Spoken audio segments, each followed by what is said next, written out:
I'm currently here at Walensee, and I wanted to talk about this project that I did last summer on the Ricoh GR3. I wanted to shoot a self-assignment for a long time, and I wanted to focus on that story about this fisherman. And although it is so peaceful here, there is a bit of an issue for commercial fishermen.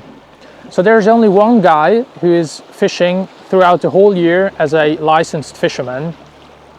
And after him, probably no one will take over because it is so hard to make money from fishing here.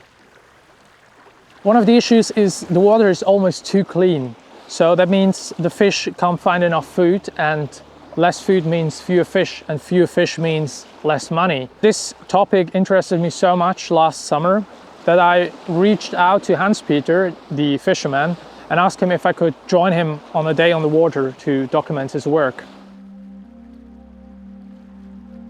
By the time, the only camera that I had was the GR3, and I bought it, I don't know, 3 days beforehand. So it was a completely new camera to me, and I kind of wanted to approach this in a way that I will shoot any assignment in the future. And since I had to focus on taking photos back then, I totally forgot about shooting behind the scenes footage, so I will explain my approach here.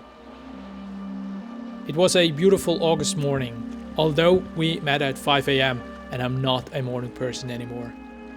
This was the first photo that I took that day, and I was still a bit sleepy, so it is nothing special. The time on the water was fairly short because Hans-Peter is, of course, skilled in his craft, and you can feel the routine. A big challenge was that he told me he doesn't like faking things, so I didn't want to ask him to repeat an action over and over. But actually, that made it more special because I had to work within the given opportunities.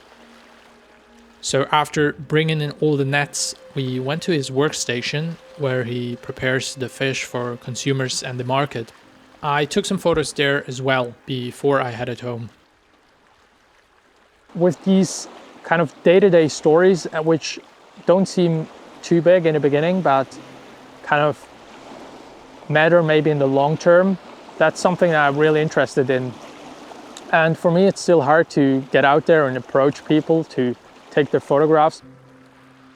I was overwhelmed by the amount of photos that I took because I completely worked digitally then. And I was still very surprised by how smooth the workflow was and how nice you could edit the photos, and also how handy the camera is. So you could shoot angles which I usually wouldn't do because it's just like a gimmick. And therefore I was quite surprised and had a lot of fun to kind of create my series in post. So lastly, I wanted to say that for me, this was probably one of my favorite photo experiences I've had so far because it challenged me in a special way. This interaction is still one of my favorites, and it's the reason why I love photography so much. I'm super thankful for this experience, for the kindness of Hans-Peter, and of course for you if you watched it until here. I'll be definitely working on similar projects in the future. Thank you for watching, and goodbye.